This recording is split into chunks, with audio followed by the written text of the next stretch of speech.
ఇది మీకు తెలుసా? పూర్తిగా ఎరుపు కాకుండా కాస్త పచ్చదనం కలగలిసి ఉండే ఓ రకం యాపిల్ కెనడాలో పాపులర్. దాని పేరు మ్యాకింతోష్. యాపిల్ కంప్యూటర్లకి మ్యాక్ అనే పేరు వీటి నుంచే వచ్చింది. హైదరాబాద్లో నిజాం పాలన దాకా ఉష్ట్రపక్షి పరుగు పందాలు అంటే ఆస్ట్రిచ్ రేసెస్ జోరుగా సాగేవి.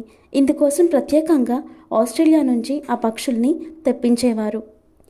మొసలి నోటిలో సగటున 80 దంతాలుంటాయి. అవి ఊడి మళ్ళీ వస్తూ ఇలా దాని జీవితకాలంలో దాదాపు 3000 కొత్తవి పుట్టుకొస్తాయి. తీవ్రమైన కంటి సమస్యతో కాంటాక్ట్ లెన్స్ని వాడిన తొలి తరం American celebrity Bruce Lee.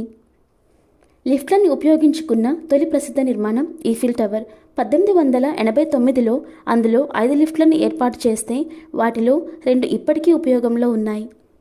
Flavour ఏదైనా సరే స్త్రీల కోసం తయారు చేసే ప్రతి పర్ఫ్యూమ్లోనూ 70% గులాబీ పరిమళం ఉంటుందట.